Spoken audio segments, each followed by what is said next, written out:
What do you think is the outlook for 2022, and how do you envisage the road ahead for ORMC in its third year of its journey to become the shaper of risk leadership?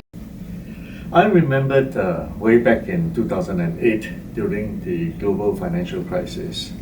While it ended quite quickly in the following year, the effects of the global financial crisis, in some documentation, extended the recovery to a few years later.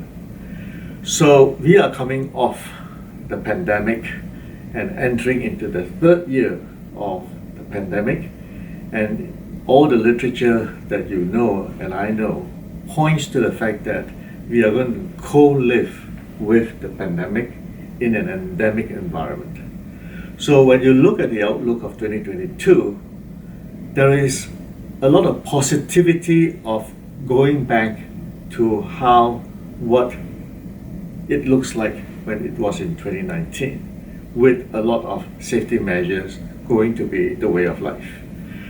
Hence, I think in this transition period, when I think about the work ahead for ORMC in year 3, whilst we are ambitious about being the shaper of the risk agenda, I think there is a need to really spend the early part of the year teaching and communicating the contents relevant to governance, to risk management and intelligence, compliance, and the platform that we have built through enabling services.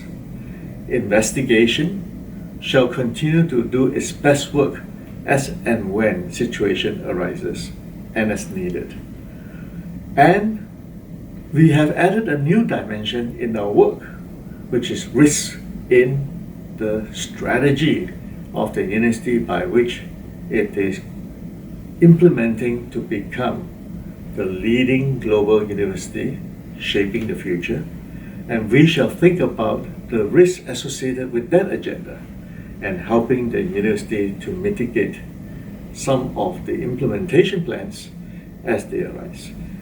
So in short, I think it's going to be another busy year for us as we continue to preempt any black elephant, black swan, or even the gray rhinoceros risk events that might come at us. But at the same time, we are also putting our best foot forward. As we conclude 2021, what are your thoughts on the accomplishments of ORMC? Are there any learnings that you would like to share with us? I sum it up in one word: wow. We said we would advance the risk platform in 2021, and this we did.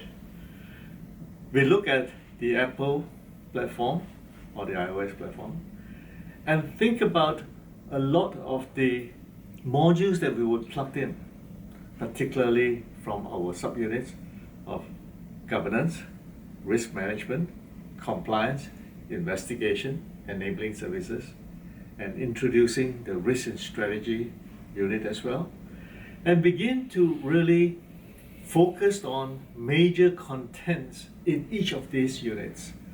And for example, in governance, we look at the overall research integrity and governance and risk management module and build it up for the benefits of our researchers and also the research cluster.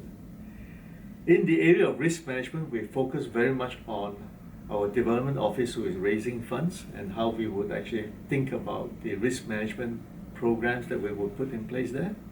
We also think about academic excellence and begin to reach out to our academic colleagues on the areas of risk that they need to look at and how they would mitigate in their work on a daily basis.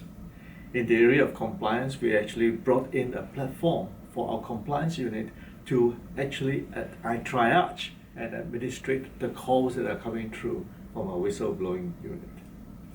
We also went on further on the conflict of interest material, and we did a lot of work on data privacy and data privilege as well in that whole space. And so compliance really had its hand full this year.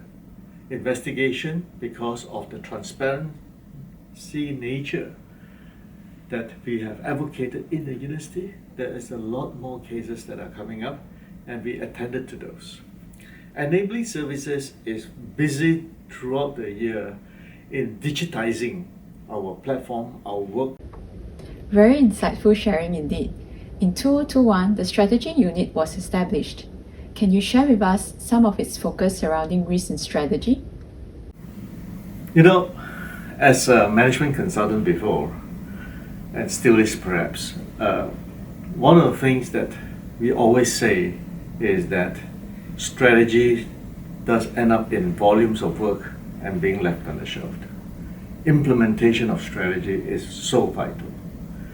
And when we looked at risk in strategy, we look at going forward with strategy is obviously the right thing to do, but we also know that there are a lot of bumps on the road that we need to mitigate. Risk in strategy looks into those dimensions in order for us to be successful in the implementation of strategy. Thank you for sharing, Dr. Yap. We look forward to seeing more accomplishments by ORMC in 2022.